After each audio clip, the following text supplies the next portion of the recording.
Hey, welcome back to that 70s Card Show. My name is John Keating, and we're here to talk about the cards and the culture of the very colorful 1970s. We'll revisit a more simple time in our hobby by taking a deep dive into the sets and the stats with a generous amount of dad facts sprinkled in.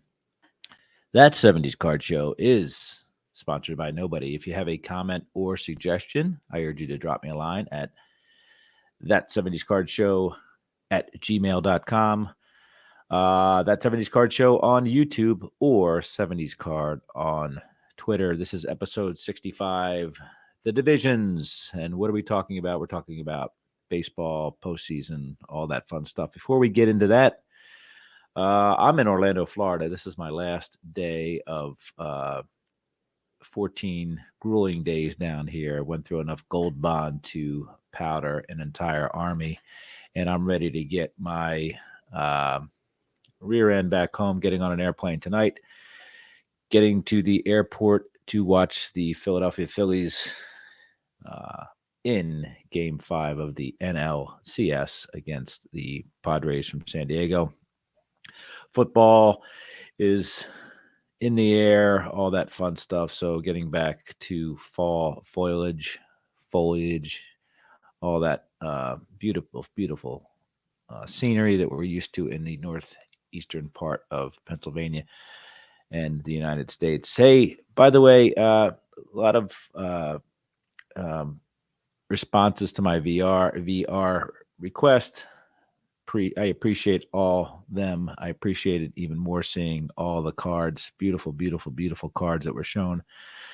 A couple interesting things were said by other wonderful content creators about me recently, and I really appreciate that. I don't take compliments very well, so that's why I use the word interesting. Thank you for your kind words. I'll try to accept try to accept them the best way I can. So thank you, folks, for your generosity in your words and your generosity in listening and watching the show that I try to do here. And let's not take anything too seriously, for sure. So we're talking about baseball. We're talking about fall baseball. And recently, October 16th, to be exact, I got an email from the Wax Pack gods and had a wonderful spark of an idea. Talked about some of the from the 70s, some of the postseason subsets. There was one about the 70 top set. In the 70 top set, obviously that is a recap of the 1969 postseason. Again, there was one for 71, one for 73, one for 74, and one for 1981. I had it in my mind, my tiny little pea brain, that I was going to do a wonderful episode on all the World Series and playoff subsets from the 1970s until I realized there's a lot of information there to cover. So I've decided to start with the 1970 set, which was highlighted by Wax Pack Gods by the Tom Seaver card. And let's see, that's the NL playoff game 1. And particularly talk about certain things there. Now, remember, 1970 cards, they are a synopsis of the 1969 season. So we're going to talk a little bit about the 1969 postseason and kind of how we got there. Now, 1969 postseason is historic because it was the first time that we had true divisional series in baseball, in the baseball postseason.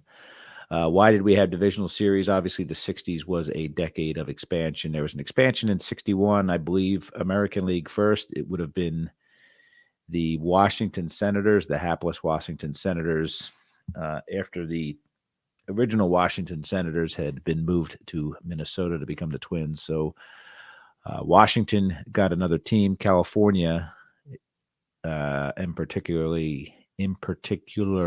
the Los Angeles area got a second team with the California Angels moving to Anaheim. First, actually, they played in L.A. for the first couple of years of their existence, so they truly were the L.A. Angels.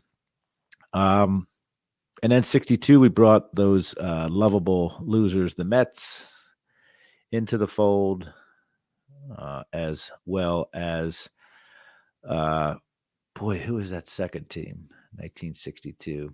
Well, anyway, there was a second team in 1962 that we got. So 69 was another big expansion year. 69 brought us the Royals. They brought us the Seattle Pilots. They brought us the Montreal Expos. And they brought us the San Diego Padres into the fold. I'm still stuck on 1962 and the National League expansion team.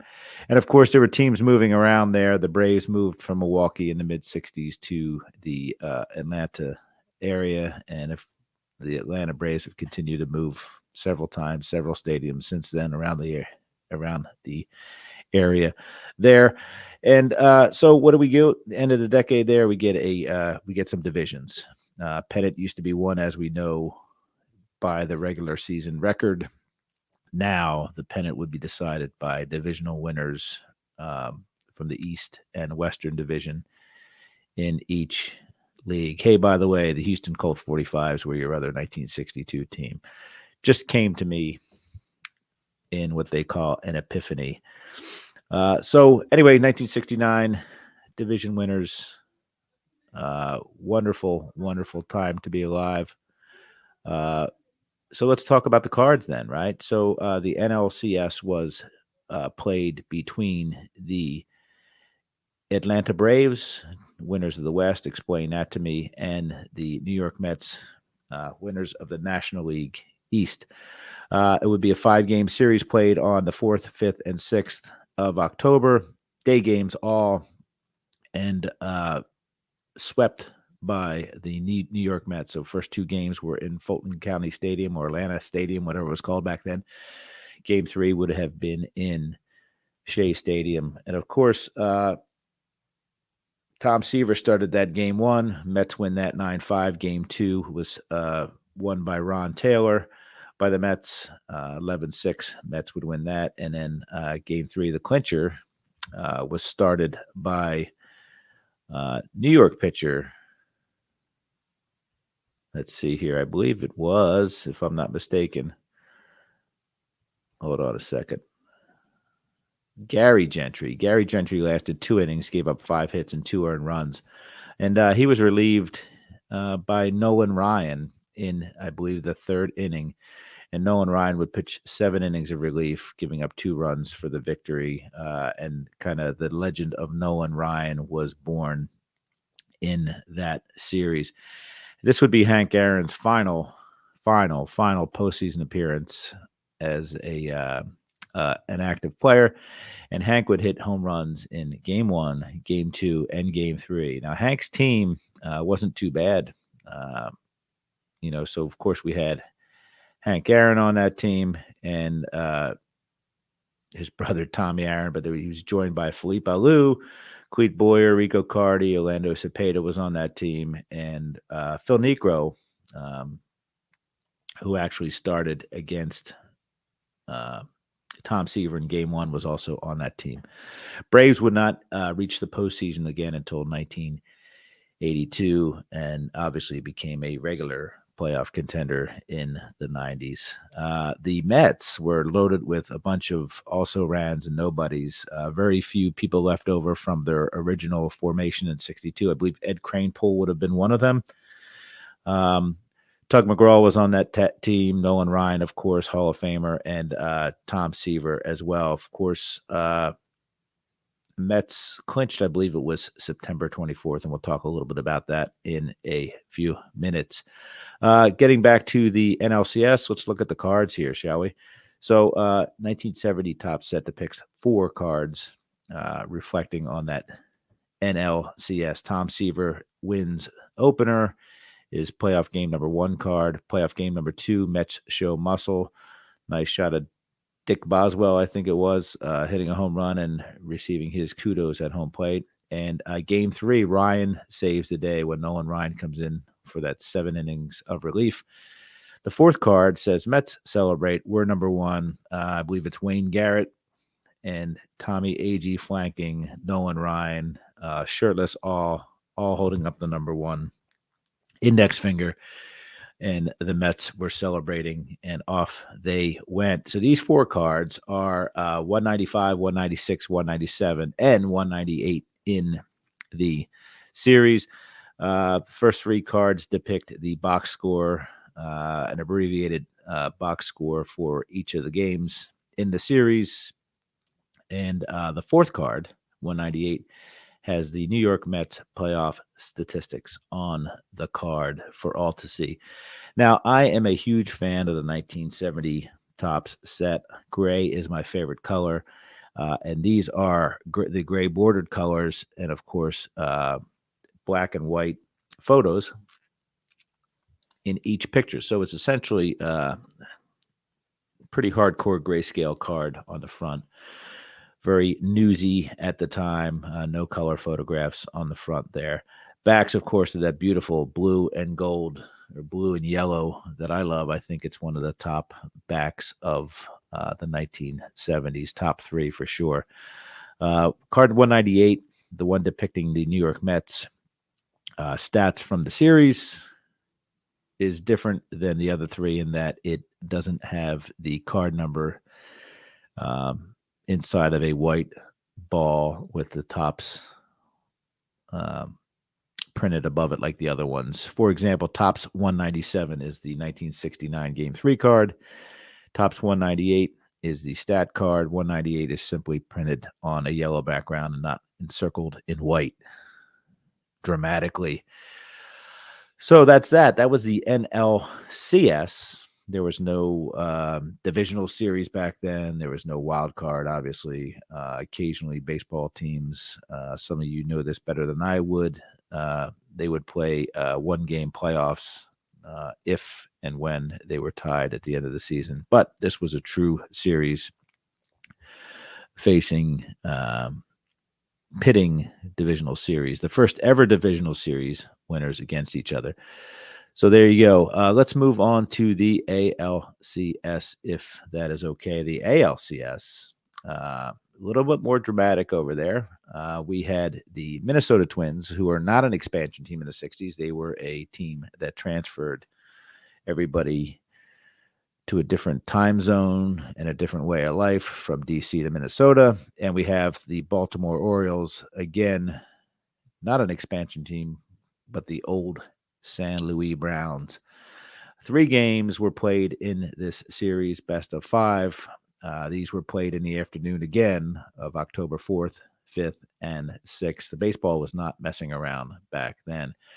Baltimore was in the midst of a pretty smoking little dynasty there. They had won the World Series in 66. They would win, I think, maybe 4 out of the 5 or something like that. 4 out of the 5 first AL East crowns. They would win the World Series in 1970, so they were well on their way. And of course, we know them as pitching monsters for sure. So games 1 and 2 were both extra inning affairs, and they were played in Baltimore at Memorial Stadium. 12 innings the first game, 11 innings the second game. The third game, played in Bloomington, Minnesota, would be a blowout, 11-2 Orioles victory. Couple heroes of the series probably would have been Paul Blair batted .400 for the Orioles. Brooks Robinson batted .500. Frank Robinson batted .333. So Boog Powell was in there too, and Boog Powell is everywhere, as you'll see here shortly. What did old Boog bat in that series, you ask? Boog batted .385 with 1 home run. So, but Boog did all right. He shows up later on. Mike Cuellar would win that. I'm sorry. Dick Hall would win that first game for the Baltimore Orioles. Ron Paranowski would lose that game. Dave McNally would win game 2, and Jim Palmer would win game 3. Oddly enough, I believe Ron Paranowski was pitched the last pitcher in each game for the Twins. I could be wrong, but he was pretty active in all 3 of those games. The Twins didn't do so well in many departments there. young Greg Nettles batted 1,000, netting one single.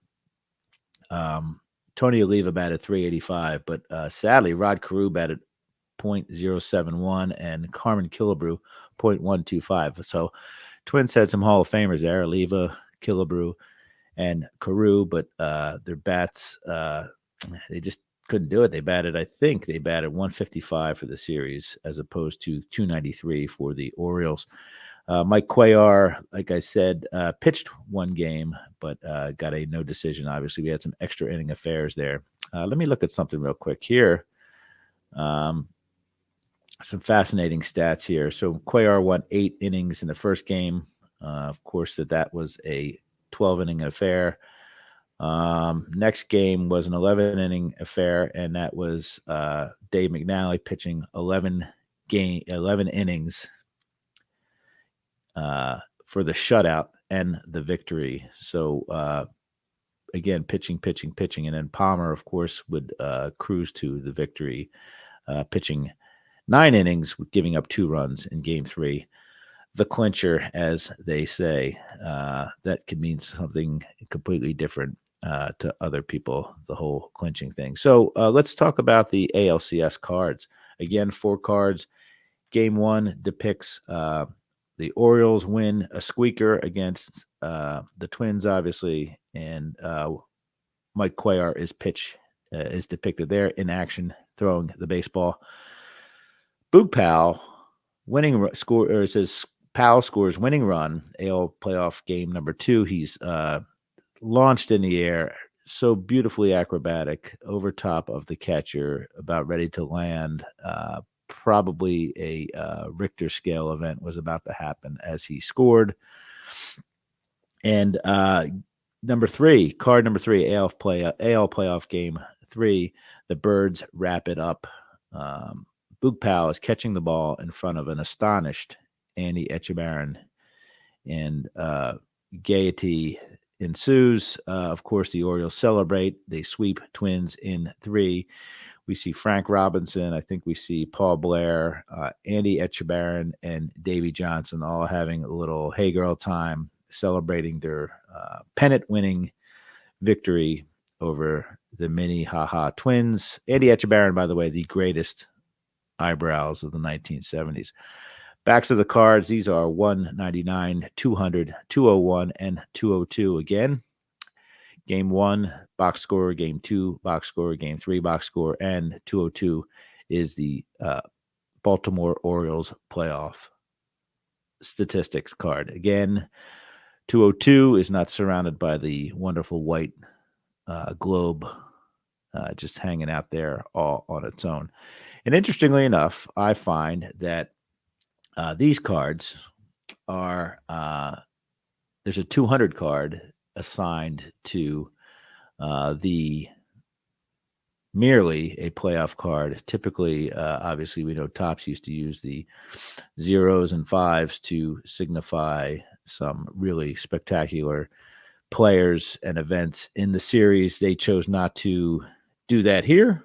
They gave it to a Game 3 card for the first ever American League Championship Series.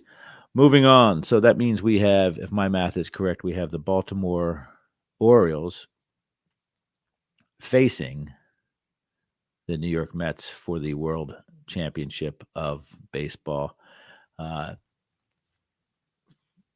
Here we go, right? So the Mets, of course, upstarts, the Orioles in the thick of it, being the great Orioles that they are.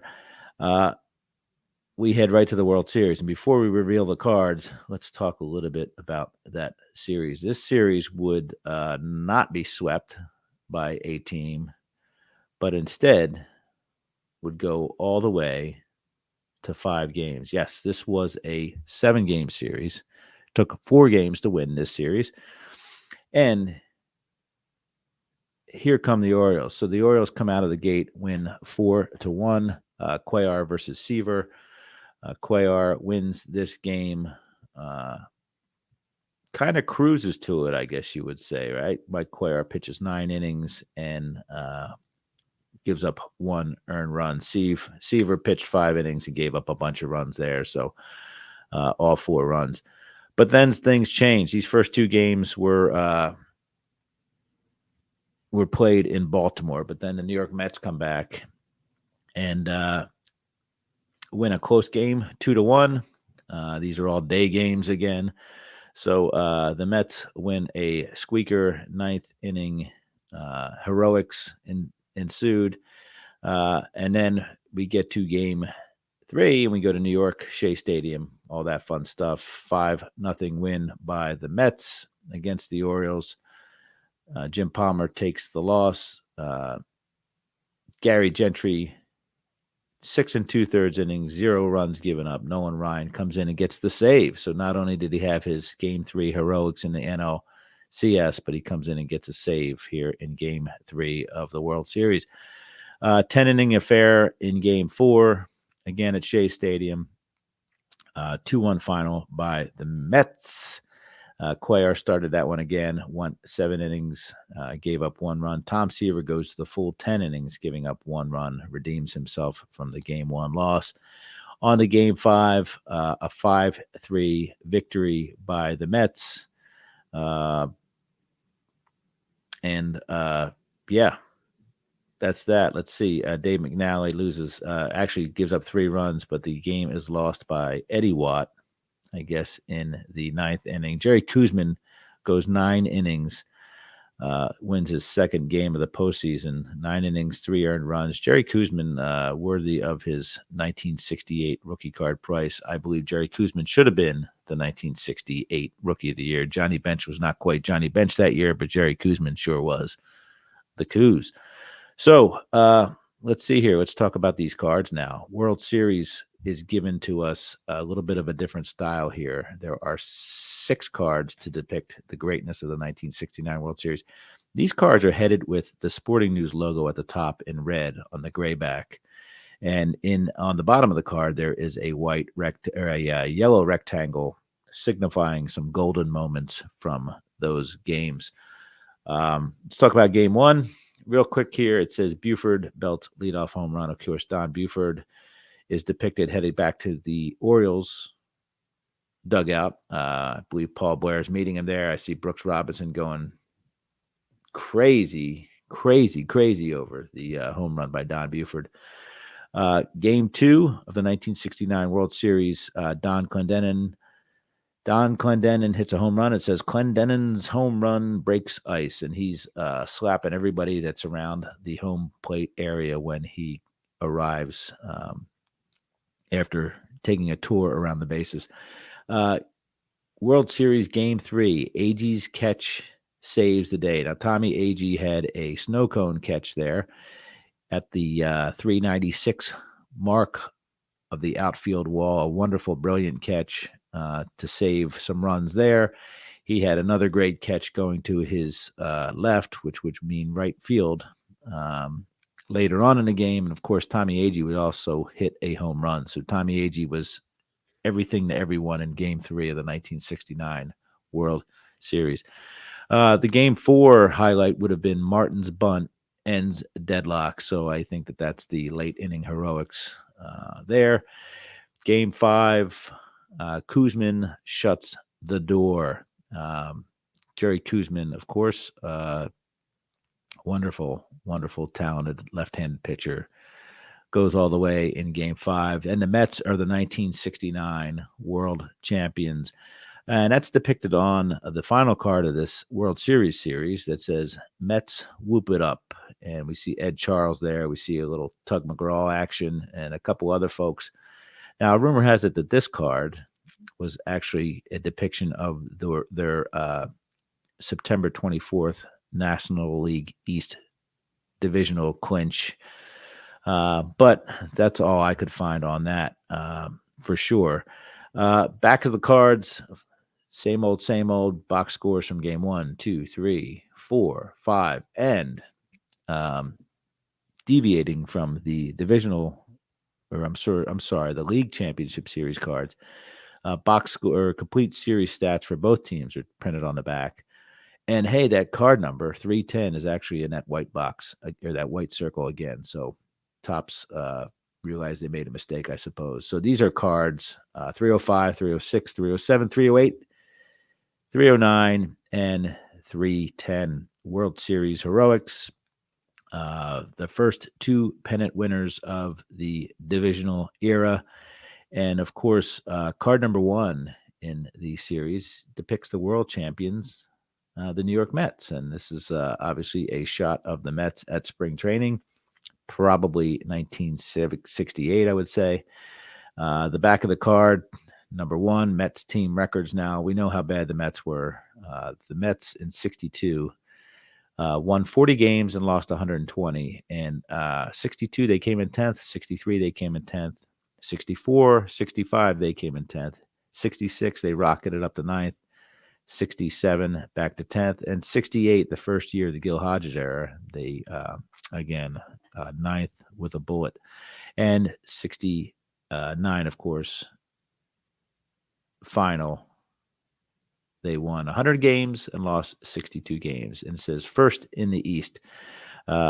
TCG printed in USA, the lovely copyright at the bottom of these cards. So, yeah, that's it. That's your 1969 historical divisional winners, first evers. Minnesota Twins, by the way, that year were managed by Billy Martin, which was cool. Gil Hodges obviously managed the world champion New York Mets. Earl Weaver was your manager of the Orioles and wouldn't get his first championship until the following year.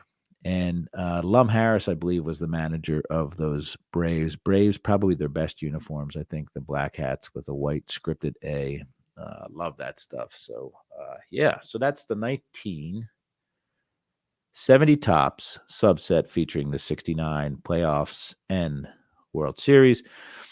Getting ready to pack my bags, getting ready to go watch the Phillies, and getting ready to fly my Irish rear end back to my people in Philadelphia in the 215, as we used to say.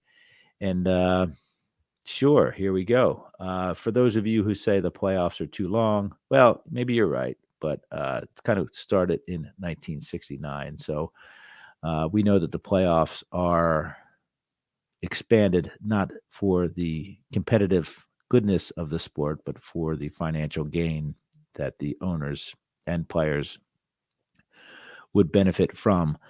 So I think it'd be great if there's some sports where they don't even have playoffs, like the English Premier League. When the end of the season is over, whoever's at the top of the standings wins the whole enchilada.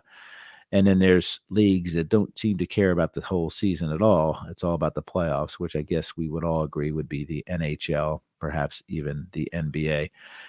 Baseball seems to be headed in that direction where almost half the teams are making the postseason. And, whatever. I guess we should talk about the cards again real quick here so I could stop pontificating. Now, those cards there are worth your standard amount of money for those years. So, for example, these, let me see if I can find these darn playoff cards. The NL and the AL playoff cards are not that much different than the commons, maybe worth about twice as much as a standard common of that series of cards, except for card number 195, which depicts Tom Seaver. And that card goes, according to Beckett OPG, between $10 and $25 if you have excellent on up to mint. There's a big banger there. The card number 197, which is the Nolan Ryan Saves the Day card, that is between $18 and $30, depending on condition on the higher ends. And then there's the one with Mets Celebrate and a topless Nolan Ryan, $9 to $15 for those cards. Getting into the World Series, gang, those cards are between $1.60 and $4, I guess, or $2 and $5, depending on condition. And card number 1, it's the Mets team card. 12 to $30 for that card. Pretty spectacular there. So there's some money in those there cards. Just need to get the right ones, I suppose. So obviously Seaver, the Ryan cards, and the New York Mets team cards. Pretty expensive cards for that series for sure.